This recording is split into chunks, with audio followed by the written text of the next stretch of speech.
വാർത്തയിലേക്ക് K V. Thomas E. Sreedharan കൂടിക്കാഴ്ചയ്ക്ക് പിന്നാലെ സംസ്ഥാനത്തെ അതിവേഗ റെയിൽപാത ചർച്ചകൾ അത് ചൂടുപിടിക്കുകയാണ്. ബി.ജെ.പിയും പ്രത്യക്ഷത്തിൽ അനുകൂല നിലപാടെടുക്കുന്നു. യു.ഡി.എഫ് ആവട്ടെ ഇതുവരെ നിലപാട് വ്യക്തമാക്കിയിട്ടുമില്ല. വി വിനോദ് വീണ്ടും തുടരുന്നുണ്ട്. തിരുവനന്തപുരത്ത് വിനോദ്, ഇന്നലെ വളരെ പെട്ടെന്ന് തന്നെ ബി.ജെ.പി പിന്തുണ പ്രഖ്യാപിക്കുന്നു.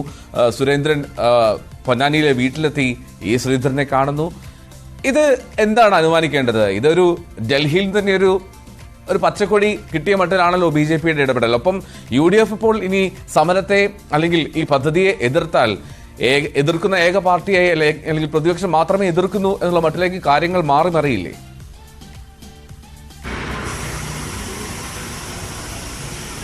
എന്തോ അശ്വതി, നമ്മൾ ഈ സിൽവർ ലൈനിൻ്റെ കാര്യത്തിൽ കണ്ടതുപോലുള്ള ഒരു അന്തരീക്ഷമല്ല ഇപ്പോൾ അതിവേഗ പാതയുടെ കാര്യത്തിൽ തുടക്കത്തിലുണ്ടായിരിക്കുന്നത്. കാരണം ഇ. ശ്രീധരനാണ് ഇങ്ങനെ ഒരു നിർദ്ദേശം മുന്നോട്ട് വയ്ക്കുന്നത്. അവിടെ തന്നെ കെ.വി. തോമസിൻ്റെ ഒരു ദൂതുണ്ട്. സർക്കാരും ഇ. ശ്രീധരനും ഇടയിലെ പാലമായി കെ.വി. തോമസ് പ്രവർത്തിച്ചു. അദ്ദേഹം ഒരു ചെറിയ നോട്ടാണ് ഇ. ശ്രീധരൻ ആദ്യഘട്ടത്തിൽ കൊടുത്തിട്ടുള്ളത്. ഒരു ചെറിയ നോട്ടാണെങ്കിൽ കൂടിയും അതിന് വലിയ ഗൗരവത്തോടു കൂടി തന്നെയാണ് സംസ്ഥാന സർക്കാർ കാണുന്നത്. അതോടൊപ്പം കേന്ദ്ര സർക്കാരിൻ്റെ ഒരു നിലപാടും അത് ശ്രദ്ധേയമാണ്.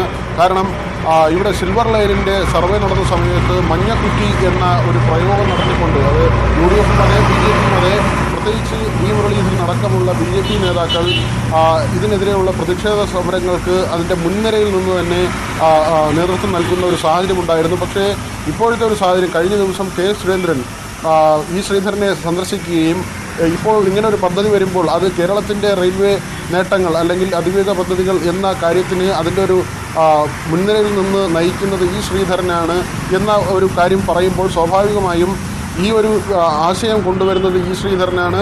അത് ബി.ജെ.പിയുടെ അക്കൗണ്ടിലേക്ക് മാറ്റാനുള്ള ഒരു തുടക്കത്തിലെ ഒരു ശ്രമമായി കാണാം. അങ്ങനെയെങ്കിൽ നമുക്ക് അതിൽ നിന്ന് വായിക്കാൻ കഴിയുന്നത് ഈ പദ്ധതിയോട് കാര്യമായ എതിർപ്പ് തുടക്കത്തിൽ ബി.ജെ.പി കാണിക്കുന്നില്ല എന്നത് മാത്രവുമല്ല, ഈ പദ്ധതി ഫീസിബിളാണെങ്കിൽ, കാരണം സിൽവർ ലൈനിനേക്കാൾ വളരെ കുറച്ച് ഭൂമി മതി, ജനവാസ കേന്ദ്രങ്ങൾ ഒഴിവാക്കി ഇതെടുക്കാൻ കഴിയും എന്നത് 20% വരെ ഭൂമിയെ ആവശ്യം ഉള്ളൂ.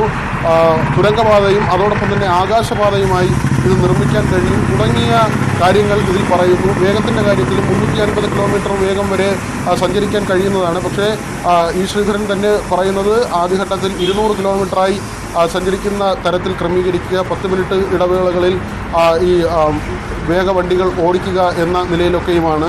ഏതായിരുന്നാലും സിൽവർ ലൈൻ ഇതിൻ്റെ ഒരു DPR വരേണ്ടതുണ്ട്. കാരണം നമ്മൾ ഇപ്പോൾ ഇ. ശ്രീധരൻ ഒരു ആശയം മുന്നോട്ട് വെച്ചിട്ടുണ്ട്.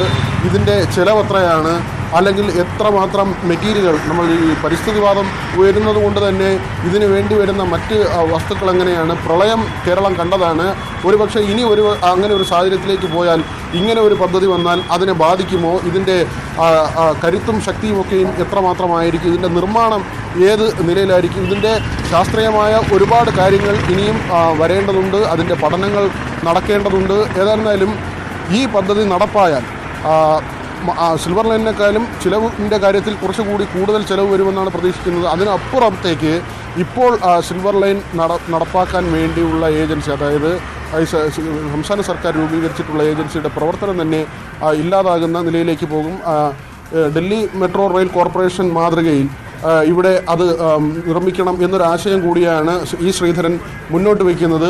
അതുകൊണ്ട് തന്നെ ഇപ്പോൾ ഉള്ള ഇതിൻ്റെ സർവേ നടപടികൾ ഉൾപ്പെടെയുള്ള കാര്യങ്ങൾക്ക് ഏതാണ്ട് 35 കോടി രൂപ വരെ ഇതുവരെ സംസ്ഥാന സർക്കാർ ചെലവാക്കിയിട്ടുണ്ട്. ഈ തുകയെല്ലാം ഇതുവരെ ചെലവഴിച്ച തുക ഉൾപ്പെടെ അതിൻ്റെ പ്രവർത്തനങ്ങളെല്ലാം തന്നെയും അവസാനിപ്പിച്ചുകൊണ്ട്, അല്ലെങ്കിൽ അതെല്ലാം മറന്നുകൊണ്ട് പുതിയൊരു പദ്ധതിയിലേക്ക് കൂടി പോകേണ്ട സാഹചര്യമാണ്.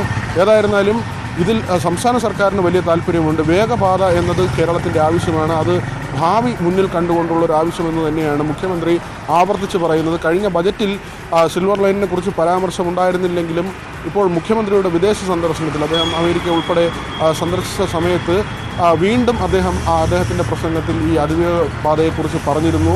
അതായത് സർക്കാർ ഇത് പൂർണ്ണമായും അവസാനിപ്പിച്ചിട്ടില്ല, സിൽവർ ലൈൻ നടപ്പാക്കണം എന്നൊരു വാശിയോ അങ്ങനെ ഒരു കടുംപിടുത്തമോ സർക്കാരിനില്ല. പക്ഷേ സംസ്ഥാനത്ത് വേഗത്തിൽ സഞ്ചരിക്കാൻ കഴിയുന്നതിനുള്ള ഒരു യാത്രാമാർഗം വേണം, സാധാരണക്കാർക്ക് കൂടി പ്രയോജനപ്പെടുത്തുന്ന തരത്തിലുള്ള ഒരു യാത്രാമാർഗം വേണം എന്ന കാര്യത്തിൽ സർക്കാരിന് നിർബന്ധ ബുദ്ധിയുണ്ട്. അതുകൊണ്ട് തന്നെയാണ് മറ്റൊരു പദ്ധതി ആണെങ്കിൽ കൂടിയും അതിനോടുള്ള താല്പര്യം മുഖ്യമന്ത്രി പ്രകടിപ്പിച്ചതും അത് ഇ ശ്രീധരനുമായി അങ്ങനെ ഒരു കാര്യം പങ്കുവയ്ക്കാൻ കെ.വി. തോമസ് പച്ചക്കൊടി കാട്ടിയതും അതുകൊണ്ട് തന്നെ എന്ന കാര്യം വ്യക്തമാണ്. ഏതായിരുന്നാലും സംസ്ഥാനത്തൊരു അതിവേഗ പാത എന്നത് വലിയ സ്വപ്നമാണ്. അത് വികസന കുതിപ്പിനാണ്. ഈ വന്ദേ ഭാരത് കൂടി വന്ന സമയത്താണ് ഇത്തരത്തിൽ വീണ്ടും ചർച്ചകൾ ഉയർന്നു വരുന്നത്. ദേശീയപാതയുടെ വികസനം നടക്കുന്നു. തിരുവനന്തപുരം മുതൽ കാസർഗോഡ് വരെ വലിയ തോതിൽ ഒരേ സമയത്ത് തന്നെ ദേശീയപാതയുടെ വികസന പ്രവർത്തനങ്ങൾ നടക്കുകയാണ്.